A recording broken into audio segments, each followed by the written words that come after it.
Om Nam Shivaya. Good morning, students.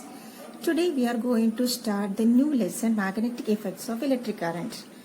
Before that, you already studied about electricity. First, we started with the lesson electricity. In that, you studied two effects of electric current. Do you know that? Which are the two effects of electric current you have studied?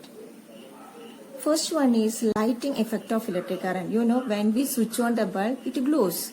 So that shows the lighting effect of electric current. The next one is heating effect of electric current. That means when the current passes through a conductor, it produces heat energy. So that is known as heating effect of electric current. Based on the Joule's law of heating, we explained more about the heating effect of electric current. Right? Now we are going to start with the magnetic effects of electric current. What is meant by magnetic effect of electric current? Before that, you already familiar with a magnet, isn't it? Do you know what is a magnet? A substance or a material which can attract pieces of iron and also points in north-south direction when suspended freely in the air. A magnet is a substance which can attract small pieces of iron and also points in north-south direction when freely suspended in the air. Okay. Know the story of a magnet? Greeks found that a naturally occurring iron ore called magnetite can attract small pieces of iron. A naturally occurring iron ore called magnetite can attract small pieces of iron. And when a flat pieces of a magnetite suspended freely in the air, it could points in the north-south direction. It could points in the north-south direction. So this property of magnetite is termed as magnetism. So which can attract pieces of iron and good points in the north-south direction.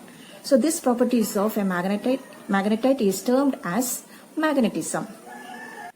This iron ore is known as iron oxide. This iron ore is also known as iron oxide and its chemical formula is Fe3O4. Chemical formula is Fe3O4. So this naturally occurring blackish brown colored, dark blackish brown colored magnetite is also known as black stone or leading stone or lodestone. Leading stone means it shows the direction. The leading stone means it shows, or lodestone means it shows the directions or leading. So that is why it is also known as leading stone.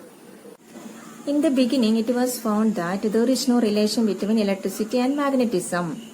Later, a great scientist, that means a Danish physicist, Hans Christian Ørsted, in 19th century, found that there is a relation between magnetism and electricity. He found that when a compass placed near a current-carrying conductor, it shows deflection. Okay, when a compass placed near a current-carrying conductor, it shows deflection. A magnetic compass means the needle of the compass is made up of a magnet which is fixed on a pivot and can rotate freely. So when a compass is placed near another magnet, it shows deflection. Likewise, when a compass is placed near a current-carrying conductor, it showed deflection. So from that, he found that, or he concluded that a current-carrying conductor produces magnetic field or it behaves like a magnet. And that is known as magnetic effect of electric current. So when a current is passed through a conductor, it produces magnetic field or it acts as a magnet or behaves like a magnet. Okay, and later this phenomenon is used in many technologies like radio, television, fiber optics, etc. Now you already know what is meant by a magnet. A magnet is a substance which can attract small pieces of iron and can point in the north-south direction. Isn't it? Do you know why this magnet points in the north-south direction? Yes, because of Earth's magnetic force. Earth acts as a huge magnet. It has both the North Pole and South Pole. Earth's North Pole is always pointing towards the geographical south. Earth's South Pole is always pointing towards the geographical north. Okay, Earth's south pole is always pointing towards the geographical north, and Earth's north pole is always pointing towards geographical south. Okay, so when we hang a magnet in the atmosphere, in the air, or suspended freely, the Earth's north pole will attract south pole of the magnet. But Earth's north pole is pointing towards the geographical south. So magnet's south pole is also pointing towards the south. Okay, likewise Earth's south pole will attract north pole of the magnet. So Earth's south pole is pointing towards the geographical north. So the magnet's north pole is also pointing towards the north. Okay, so when we hang a magnet freely in the air, it always pointing in the north-south direction, and the north pole is always pointing in towards the north, and the south pole is always pointing towards the south. That is why we call north pole as north-seeking pole and the south pole as south-seeking pole. Okay, so now when we bring another magnet near to this magnet, you can see either they can attract or repel. So the poles which can attract each other are opposite poles. That means north pole can attract south pole of another magnet. Likewise, if we bring the north pole and north pole together, they will repel. So like poles repel each other, unlike poles attract each other. This is the property of a magnet. Okay. Now the force with which the magnetic pole of one magnet can attract magnetic pole of another magnet is known as magnetic force, or the force exerted by a magnet is known as magnetic force. And this force is extended up to certain extent. So the region around the magnet where the magnetic force can be felt is known as magnetic field. This magnetic field we can clearly see by using iron filings. Just sprinkle some iron filings around a magnet and then tap it. You can see they are arranged themselves in a particular pattern around this magnet where this force can be felt. So that region is known as magnetic field. The space or region around a magnet where the magnetic force can be felt is known as magnetic field. Then the lines along which the iron filings are arranged in a particular pattern around this magnet is known as magnetic field lines. The lines along which the iron filings are arranged in a particular pattern around this magnet is known as magnetic field lines. Okay, now you can see the iron filings are crowded, or a huge amount of iron filings are attached at the poles, and less amounts we can see on the sides. So magnetic force is maximum at the poles and very weak on the sides. Is it clear?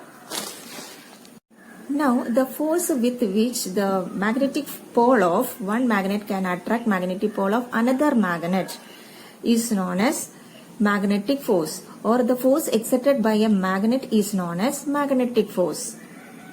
And this force is extended up to certain extent. So the region around the magnet where the magnetic force can be felt is known as magnetic field. This magnetic field we can clearly see by using iron filings. Just sprinkle some iron filings around a magnet and then tap it. You can see they are arranged themselves in a particular pattern around this magnet where this force can be felt. So that region is known as magnetic field. The space or region around a magnet where the magnetic force can be felt is known as magnetic field. Then the lines along which the iron filings are arranged in a particular pattern around this magnet is known as magnetic field lines. The lines along which the iron filings are arranged in a particular pattern around this magnet is known as magnetic field lines. Okay, now you can see the iron filings are crowded, or a huge amount of iron filings are attached at the poles, and less amounts we can see on the sides. So magnetic force is maximum at the poles and very weak on the sides. Is it clear? The magnetic field has both the magnitude and the direction. The direction of magnetic field can be detected by using a magnetic compass placed at that point. So when we keep a compass at a point, the direction of north pole shows the direction of magnetic field at that point or magnetic field line at that point. So when we keep a magnetic compass at a point, the direction of north pole of the magnetic compass shows the direction of magnetic field or field line at that point. The strength of magnetic field is determined by the closeness of magnetic field lines. If the magnetic field lines are very closer at a region, then the magnetic field strength at that particular area is very large. If the magnetic field lines are far separated in a particular region, the magnetic field strength in that particular area is small or weak. Okay, so if the magnetic field lines are crowded, the strength of magnetic field is maximum. If the magnetic field lines are far separated, then the magnetic field strength is very weak. Okay, now we can find the direction of magnetic field lines by using the magnetic compass, or we can trace out or we can draw the magnetic field lines around a bar magnet by using magnetic compass. For that, you have to take a wooden board and keep a bar magnet over it and trace the outline of bar magnet. Okay, then you have to keep the compass at one pole so that the north pole should point in outward direction.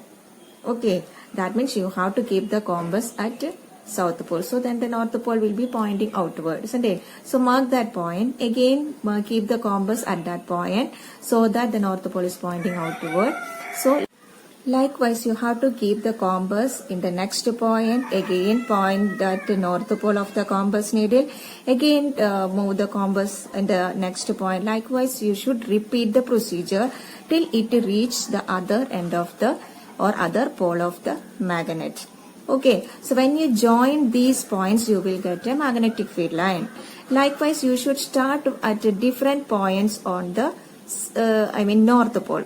Okay, so you have to start at different points on the north pole. So you will get different magnetic field lines based on the points what you got.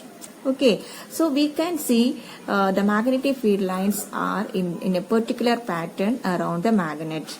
Okay, so the above picture shows the magnetic field lines around such a bar magnet. Okay, now you can see the direction of magnetic field lines are starting from the north pole and ending in the south pole outside the magnet. But inside the bar magnet, the magnetic field lines are parallel to each other. The magnetic field lines are parallel to each other. Okay, outside they are in the form of closed continuous curves. Outside the magnet, magnetic field lines are in the form of closed continuous curves, and they are starting from the north pole and ending at the south pole, or they are emerging from the north pole and merge at the south pole outside the magnet. But as they are closed continuous, inside the bar magnet, they are from the south pole to north pole. So inside the bar magnet is from south pole to north pole. Outside it is north pole to south pole. Another property you can see that no field lines can intersect each other. No field lines intersect each other. Because if they intersect each other, the direction of magnetic field can be shown by a compass placed at a point, right? So if they intersect each other and if we keep a compass at that point, the compass should show the two direction, which won't be possible, isn't it? If you keep a compass, the compass needle should show the direction, but if they intersect each other, it should show two direction. Okay, it won't be possible. So no field lines can intersect each other. That is the third property. First one, they are in the form of closed continuous curves. Second one, they are starting from the north pole or emerge from the north pole and merge at the south pole. And inside the bar magnet, they are from south pole to north pole and they are parallel to each other, so that the magnetic field is uniform at the center. Now we told that the direction of magnetic field shown by the north pole of the compass needle, isn't it? So at a point, the direction can be marked as the tangent at that point because they are in the form of closed continuous curves. So tangent at that point shows the direction of magnetic field at a point. Okay, and these magnetic field lines are crowded at the pole. So the magnetic field strength is maximum at the pole and then they are far separated on the side. So magnetic field strength is very weak on the sides of the bar magnet. Okay, so these are the properties of a bar magnet or the properties of magnetic field lines produced by a bar magnet. It's a very important question. So they are magnetic field lines are in the form of closed continuous curves. So they emerge from the north pole and merge at the south pole, and inside the bar magnet they are from south to north, and inside the bar magnet they are parallel to each other. So the magnetic field is uniform inside the bar magnet. Okay, now no field lines can intersect each other. If they intersect at the point, the compass needle shows two directions which won't be possible. Okay, so the tangent at a point shows the direction of magnetic field at that point. The tangent at a point shows the magnetic field at that point. And magnetic field lines are crowded at the poles, so magnetic field strength is maximum at the poles. And they are far separated on the sides, so magnetic field strength is very weak on the sides of a bar magnet. Okay, is it clear? So these are the very important questions. So first of all, what is meant by magnetic field? Then what is meant by magnetic field lines, and what is meant by magnetic force? Then what is meant by magnetic effect of electric current?